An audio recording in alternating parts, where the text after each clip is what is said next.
네, 오늘은 출애굽기 3장에 있는 말씀을 가지고 같이 말씀을 나눠보려고 합니다.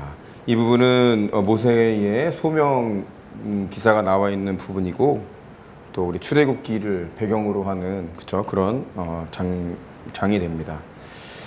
출애굽기 3장에는 하나님이 호렙산에서 모세를 부르는 장면이 나오는 그런 단락입니다. 출애굽기 3장 7절부터 12절까지가 오늘의 본문인데요. 우리 7절을 먼저 같이 한번 읽어보도록 하겠습니다. 여호와께서 이르시되 내가 애굽에 있는 내 백성의 고통을 분명히 보고 그들이 그들의 감독자로 말미암아 부르짖음을 듣고 그 근심을 알고. 이 3장 7절에 보면 아주 중요한 동사가 3개가 있는데요.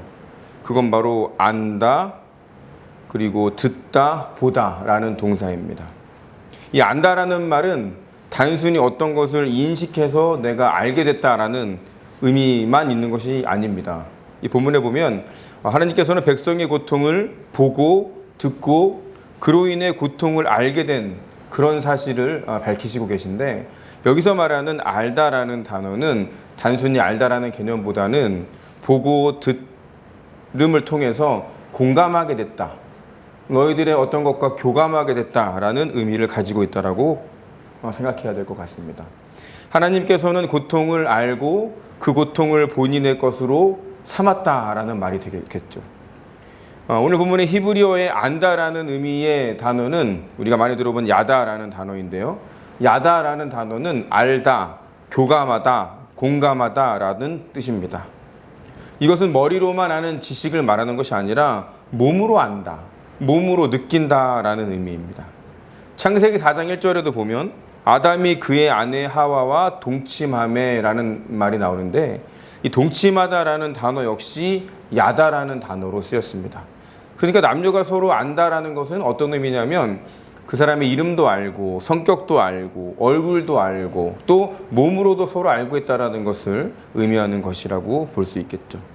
따라서 오늘 본문 말씀의 3장 7절에 있는 내용은 하나님께서 지금 그런 이스라엘 백성들의 고통을 알고 계신다고 말씀하시는 거고, 이 백성들의 고통을 알고 계신다는 것은 하나님이 히브리인 백성들의 고통을 몸소 느끼고 계신다라는 겁니다. 그렇습니다. 하나님은 당신의 백성과 함께 하시면서 그들의 아픔과 절망스러운 마음을 공감하시면서 마음만으로가 아니라 그 고통을 함께 느끼고 그 고통을 짊어지고 계신다라는 사실을 우리가 이 말씀을 통해서 깨닫게 됩니다. 백성의 고통을 알게 되신 하나님께서 모세를 부르시는 것이죠. 그를 백성 중에 보내려고 하시는 겁니다. 여러분, 우리가 이 말씀을 통해서 한 가지 깨달을 것은 우리의 힘듦, 또 우리의 바램, 또 우리의 소망, 우리가 기도하는 모든 것들이 당장 눈앞에서 이루어지고 펼쳐지는 것이 정말 체감할 수 없을 그런 생각이 든다 하더라도 하나님께서는 우리의 기도를 듣고 또 우리의 상황을 보고, 그래서 우리의 상황을 교감하시면서 우리의 고통과 기쁨조차도 하나님께서 함께 하신다는 것을 우리가 반드시 기억을 해야 되겠습니다. 그렇게 할 때에 우리의 기도가 허공 중에 끝나는 메아리가 아니라는 것을 알게 될 것이고, 우리의 기도가 하나님이 항상 들어주시는 그런 이야기라는 것을 우리가 믿음으로 가지고 있다면 우리의 삶에 얼마나 풍족함이 있을지 우리가 상상을 해봐야 될 것 같습니다.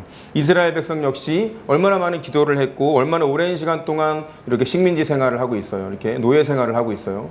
하지만 그들의 고통과 그들의 기도를 하나님께서는 한 번도 듣지 않고 또 모르는 척하지 않았다라는 것을 우리가 이 시간을 통해서 다시 한번 깨닫게 됩니다. 우리의 기도가 꾸준할 때에, 또 하나님과의 교감이 계속될 때에 하나님께서 언젠가 응답을 하실 것이고 우리의 고통을 알고 계신다라는 것을 우리에게 말씀해 주실 것이라고 우리가 믿어야 하겠습니다. 그리고 나서 이제 이 말씀이 어떻게 흘러가냐면 모세의 소명으로 이어지는 것이죠. 보통 하나님은 선지자라든지 예언자라든지 이 소명을 줄 때에 한 번만 불러서 이렇게 이르고 이를 거절하는 경우에는 그 거절한 당사자에게 내가 너와 함께 하겠다 약속하고 그를 품으십니다. 다시 말하면 소명 어떤 사건은 보통 한 번으로 끝나는 그런 일은 없었어요. 보통 두세 번 정도가 있었는데 오늘의 주인공 모세는 무려 6번 동안 하나님의 이 소명을 거절합니다. 하나님과 대화를 하면서 내가 할 수 없다라고 6번이나 거절을 하게 돼요. 이 모세가 하나님 앞에 자신의 소명을 들었을 때 거절했던 가장 큰 이유는 우리가 살펴보겠지만 무엇이냐면 바로 자신의 처지, 그리고 자신의 보잘것없는 능력, 또 이스라엘 백성들에게조차 살인사건 이후로 벌어졌던 현실의 상황을 직시하고 있었기 때문이죠. 그러니까 하나님의 부르심을 들었을 때의 모세는 쉽게 얘기하면 아주 최악의 상황에 놓여 있었던 것이죠. 그랬을 때 들렸던 하나님의 음성이 신앙인으로서의 모세가 아니라 세상의 기준으로 봤을 때의 모세의 입장에서는 전혀 수긍할 수 없는 명령이었을 것입니다. 그렇기 때문에 극구 6번이나 하나님의 말씀을 거절하고 이런저런 핑계를 대면서 하나님의 말씀을 순종하지 않는 모습을 우리가 볼 것입니다. 먼저 출애굽기 3장 11절에 있는 말씀을 읽어보면요. 모세가 하나님께 아뢰되 내가 누구이기에 바로에게 가며 이스라엘 자손을 애굽에서 인도하여 내겠습니까? 라고 하면서 첫 번째 거절을 하게 됩니다. 이집트인을 죽였어요. 같은 동족이 받는 고통을 위해서 이스라엘 백성 이집트인을 죽였는데 이런 살인자의 신분을 얻게 된 거죠. 그래서 자신의 그런 상황이 최악에 처해져 있습니다. 이제 그는 왕자도 아니고 그냥 이집트 내에 거주하는 도망자일 뿐인데 하나님이 부르셨어요. 그런 모세가 하나님의 말씀에 거절을 합니다. 두 번째로는 출애굽기 3장 13절의 말씀인데 모세가 하나님께 아뢰되 내가 이스라엘 자손에게 가서 이르기를 너희의 조상의 하나님이 나를 너희에게 보내셨다 하면 그들이 내게 묻기를 그의 이름이 무엇이냐 하리니 내가 무엇이라고 그들에게 말하겠습니까? 저는 못하겠습니다 라고 거절을 하죠. 세 번째는 출애굽기 4장 1절에 있는 말씀인데요. 그들이 나를 믿지 아니하며 내 말을 듣지 아니하고 있습니다. 그런데 내가 어떻게 하나님 말씀을 순종할 수 있겠습니까? 라고 세 번째 거절을 합니다.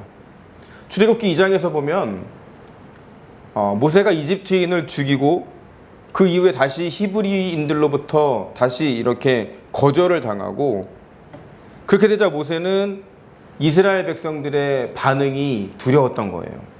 그리고 이제는 자신만만했던 모습이 다 사라지고 자신이 가지고 있던 자신감마저 결여된 상태, 바로 그런 상태에서 하나님이 모세를 부르신 겁니다. 네 번째는 출애굽기 4장 10절에 보면 모세가 여호와께 아뢰되 오 주여 나는 본래 말을 잘하지 못하는 자니이다 라고 말하면서 또 한 번 거절을 하죠. 그리고 출애굽기 4장 13절에 보면 다섯 번째로 오 주님 보낼 만한 자를 보내소서. 하지만 하나님은 그를 마지막으로 다시 한번 부르세요. 끝까지 포기하지 않고 여섯 번째로 부르시는데 바로 출애굽기 6장 12절에 있는 내용입니다. 제가 읽어보면 모세가 여호와 앞에 아뢰어 이르되 이스라엘 자손과 내 말을 듣지 아니하였거든 바로가 어찌 내 말을 듣겠습니까? 나는 입이 둔한 자니이다. 모세는 이렇게 다시 한번 하나님의 말씀을 거절합니다. 하지만 하나님께서는 끝까지 모세를 놓지 않으시죠. 하나님의 집요함 그리고 하나님의 끈질김에 모세가 드디어 하나님의 말씀에 응답합니다. 그런데 우리가 여기서 살펴볼 게 있는데요. 생각해 볼 게 있는데 모세를 무려 6번이나 부르셨는데 과연 모세의 삶이 그만한 가치가 있었냐는 거예요. 그것을 생각해 봐야 합니다. 인간적으로 보면 모세가 하나님의 말씀에 이렇게 거절을 했던 것처럼 모세는 최악의 상황이었고 쓸모없는 삶을 살아가는 도망자 신세밖에 되지 않았는데 하나님이 그를 6번이나 부르셨다는 사실이에요. 이렇게 생각해보고 저렇게 생각해봐도 사실 모세를 부를 만한 이유가 딱히 없었습니다. 하지만 하나님께서는 그를 포기하지 않고 6번이나 부르셨다는 사실, 우리가 이것을 다시 한번 생각해보면 하나님이 사람을 들어 쓰실 때의 기준은 사람의 그것과 전혀 상관이 없이 전혀 다른 시각으로 사람을 본다라는 것입니다. 우리가 그래서 모세의 소명 사건을 바라볼 때에 모세가 가지고 있는 자격, 또 모세가 처해 있는 상황들을 바라보는 것이 아니라 그저 그런 사람조차도 하나님께서 부르시는 하나님의 사랑을 우리가 다시 한번 생각해 보고 우리도 마찬가지로 어떤 상황에서 모세처럼 하나님의 그런 부르심이 있을지 모르는데 세상적인 기준에 정말 그런 것을 기준으로 두고 하나님의 말씀에 따르고 안 따르고를 결정하는 것이 아니라 하나님의 말씀이 있을 때 우리가 바짝 엎드려서 하나님께 그 말씀을 순종하겠다고 고백하는 그런 삶을 살아야겠다는 것을 우리가 다시 한번 깨닫게 됩니다. 모세는 자신이 자격을 갖추지 못했기 때문에 하나님의 일을 할 수 없다고 그렇게 밝히고 있습니다. 하지만 하나님의 일은 자격을 갖추어야만 할 수 있는 것은 아니에요. 우리가 사는 인생사는 자신의 능력만 가지고 사는 것이 아니라 바로 하나님의 부르심, 하나님의 소명, 그것 하나면 되는 것입니다. 하나님의 관점은 인간의 관점과는 완전 다른 관점을 갖고 있습니다. 하나님의 부르심은요, 우리의 능력에만 기준을 두는 것이 아닙니다. 하나님께서는 우리를 부르실 때 그때마다 필요한 능력들을 공급해 주시는 분이세요. 세상의 사람들은 완성된 사람, 자격을 갖춘 자, 더 좋은 스펙을 가진 사람을 채용하고 쓰고 높다고 평가하지만 하나님은 자신의 기준에 맞게 일단 부르시고 그리고 나서 그 사람을 만들어 가고 계신다는 것을 우리가 다시 한번 기억해 봤으면 좋겠습니다. 준비되면 하겠습니다, 하나님. 내가 어느 정도 갖추고 가지고 베풀 만큼이 되면 일을 하겠습니다가 아니라 하나님의 부르심이 있다면 그 어떤 상황과 조건에서도 하나님께 예스할 수 있는 저와 여러분이 되시기를 주님의 이름으로 소망합니다. 저 또한 마찬가지입니다. 제가 목회자가 되겠다고 다짐했던 순간들이 있었고 또 목사가 돼서 개척을 하겠다고 말했던 순간 그런 상황들을 보면 비단 3년 전에 그런 상황들을 보면 과연 다시 돌아가서 그런 일을 할 수 있었을까? 그럴 만한 자격이 또 준비가 되어 있을까를 한번 생각해 봅니다. 아마 준비된 상황만 봤다면 그것이 학문적이었던 것이었건 시간적인 여유가 됐건 물질적인 넉넉함이 됐건 목사로서의 인품이 됐건 사람과의 관계 그 뭐 하나 준비된 것이 하나도 없었던 것이 바로 저와 같은 사람이었습니다. 그런데 어떻게 개척을 한 것이죠? 하나님이 저에게 주신 확신, 불가능한 것 같아 보였던 또 불가능해 보이는 그런 것들의 연속 속에서도 돌파할 수 있을 것 같은 또 돌파할 수 있다는 하나님의 말씀을 가지고 이렇게 우리 나누는 교회가 시작된 것입니다. 그리고 그런 저를 하나님께서 계속 다듬고 앞으로도 그렇게 쓰고 계신다는 것을 이 말씀을 통해서 다시 한번 깨닫게 됩니다. 여러분, 우리가 저의 고백만이 아니라 여러분의 삶에서도 정말 하나님의 부르심에 정말 즉각 응답하고 또 감사할 수 있는 저와 여러분이 될 때에 지나고 나서 보니까 그때가 정말 최고의 순간이었구나. 그런 상황이 바로 하나님이 원하는 상황이었을지도 모르겠구나 라는 고백들이 일어나는 저와 여러분이 되시기를 주님의 이름으로 소망합니다. 여러분, 그렇습니다. 준비가 되면 이라는 말은 너무 세상적인 기준인 것 같습니다. 준비는 부족하지만 하나님의 부르심이 있다면 우리 신앙인은 바로 그거 하나 보고 세상을 이겨내는 사람입니다. 그거 하나 믿고 하나님의 부르심이 있으면 그거 하나에 목숨 걸 수 있는 사람들, 그것이 바로 우리 나누는 교회 성도들, 바로 신앙인의 모습이 되겠습니다. 그게 바로 우리 신앙인 또 예수장이 그리스도인의 사명이요 길이라는 것을 우리가 이 모세의 소명 사건을 통해서 반드시 깨닫고 기억했으면 좋겠습니다. 하나님의 뜻에 합당하게 하나님께서는 우리를 변화시키실 것입니다. 하나님의 어떤 만들어 가심 속에 우리의 기대가 올라가야 되는 것이죠. 하나님이 그때마다 필요한 것들을 채우실 것이다. 또 나를 훈련시키고 다듬어 갈 것이다 라는 것을 우리가 반드시 깨달아야 합니다. 그 일을 감당하게 하시겠다는 그런 하나님의 다짐 앞에 우리도 다듬어지고 더욱더 성숙해 갈 것입니다. 모세 또한 오늘 말씀에 그렇게 쓰임을 받는 시작이 바로 인간적인 기준으로 봤을 때는 최악의 그런 상황이었던 것입니다. 여러분, 그런 모습에서 생각해 본다면 하나님은 절대로 혼자 세상을 만들고 이끌어가는 그런 분이 아니라는 거예요. 바로 하나님께서는 홀로 움직이시는 분이 아니라 우리를 필요로 하고 그래서 우리를 부르고 계신다는 것이죠. 지속적으로 우리는 하나님에 대해서 모든 것을 사실 알 수는 없습니다. 그분께서 우리와 함께 움직이고 계신다는 것만을 알 수 있을 뿐입니다. 하나님과 함께 만들어가는 나의 삶, 하나님의 약속이 있는 나의 삶, 바로 그것, 또 하나님이 계신 그곳에서 우리는 하나님에 대한 믿음을 끝까지 지키고 또 하나님과 함께 동행하는 삶을 믿고 따라가야 합니다. 오늘 모세는 바로 이 점을 실천한 인물이죠. 비록 6번의 거절이 있었지만 그래도 하나님의 말에 순종해서 자신이 다듬어져 가는 그런 인생사를 앞으로 우리에게 출애굽기를 통해서 보여줄 것입니다. 출애굽기 3장 12절에 보면 이런 말이 있죠. 우리 출애굽기 3장 12절을 같이 읽어볼까요? 오늘 본문 마지막 절. 하나님이 이르시되 내가 반드시 너와 함께 있으리라. 내가 그 백성을 애굽에서 인도하여 낸 후에 너희가 이 산에서 하나님을 섬기리니 이것이 내가 너를 보낸 증거니라. 모세가 깨달은 건 뭐죠? 그래, 하나님이 나와 함께 하신다. 우리는 하나님에 대해서 다 알 수 없습니다. 신비로운 것, 우리가 이해할 수 없는 것은 머리로 이해하는 것이 아니죠.